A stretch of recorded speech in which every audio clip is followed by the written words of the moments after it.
We all have a hidden side, a part of ourselves that we often keep buried deep within, not because it is inherently bad, but because it holds the raw, unfiltered parts of our identity, our fears, our desires, our unacknowledged traits. This darker side of our psyche is what Carl Jung famously referred to as the shadow self. Jung argued that by confronting and integrating this shadow, we can achieve a more complete, authentic version of ourselves. But what does this have to do with Harry Potter? The Harry Potter series, one of the most beloved literary sagas of all time, doesn't just tell the story of a boy who defeated a dark wizard. At its core, it's about identity, transformation, and the battle within. It explores the complexities of human nature, particularly the relationship between light and dark, good and evil, which is embodied in Jung's idea of the shadow self. In J.K. Rowling's magical world, characters confront their shadows, either literally or symbolically, and it's in these moments of introspection and confrontation that they evolve. In this video, we'll dive deep into the psychological dimension of Harry Potter, specifically Jung's concept of the shadow self, and how it manifests in the characters of the series.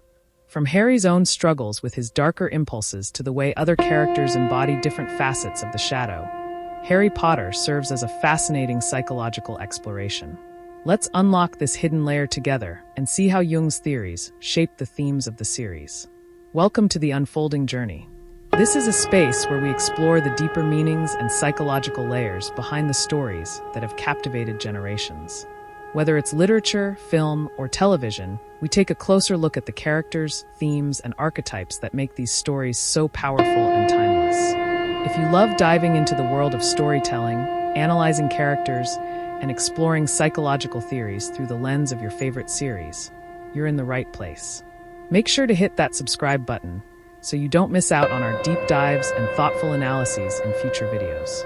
Now, let's journey into the magical world of Harry Potter and uncover the hidden shadows within. Before we dive into Harry Potter, it's important to understand what Carl Jung meant by the shadow self.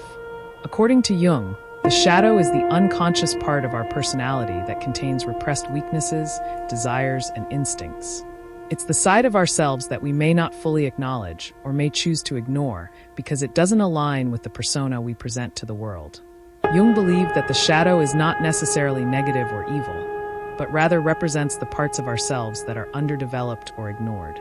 The shadow often manifests in behaviors and traits that we find undesirable in others, or in intense emotions and impulses that we try to suppress.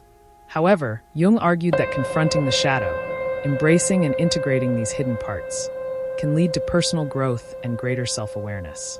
He saw the process of integrating the shadow as essential to achieving individuation, a state of psychological wholeness and self-actualization. With this understanding in mind, let's look at how the concept of the shadow plays out in Harry Potter. At the heart of the Harry Potter series is Harry himself, a boy who constantly struggles with the darkness within him. From a young age, Harry is confronted with the external embodiment of evil, Lord Voldemort, who killed his parents and left him with a lightning-shaped scar. However, Harry's journey throughout the series isn't just about defeating Voldemort, but about confronting the darkness within himself, represented by his shadow. One of the clearest examples of this is Harry's connection to Voldemort.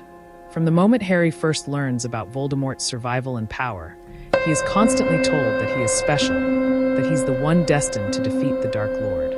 But as the series progresses, Harry starts to realize that his connection to Voldemort isn't merely a matter of fate or destiny, it's a matter of their shared traits. Both Harry and Voldemort are orphans, both have a deep sense of loss, and both possess the ability to speak Parseltongue, the language of snakes, often associated with the dark magic Voldemort uses. In Harry Potter and the Chamber of Secrets, when Harry finds out that he can speak to snakes, it's a moment of shock and horror. He is repulsed by this ability, associating it with the dark side of his nature. This is the beginning of his confrontation with his shadow, the realization that he might be more like Voldemort than he ever wanted to admit. This internal conflict only deepens in Harry Potter and the Goblet of Fire, when Harry finds out that he shares not only abilities, but also a similar temperament with Voldemort. In this moment, Harry faces a crucial choice. Will he succumb to the darkness within him, or will he resist it?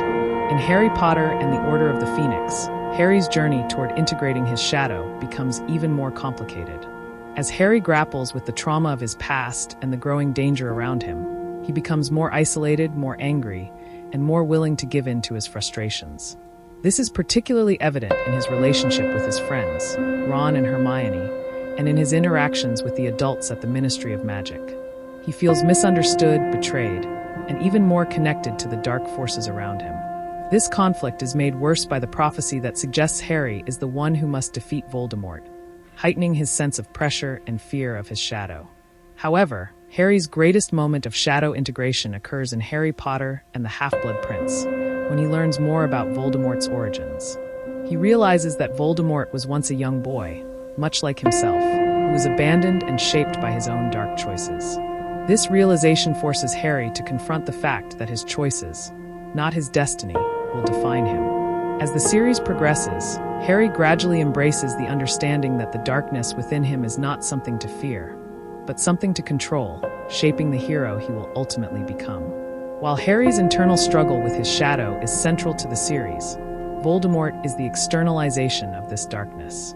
Tom Riddle, before he became Lord Voldemort, was a gifted young boy with immense potential, yet he chose to abandon love, compassion, and humanity in favor of power, domination, and immortality. In Jungian terms, Voldemort's shadow is so completely repressed and ignored that it has consumed him entirely. He is no longer a person, but an embodiment of unchecked ambition and fear of death.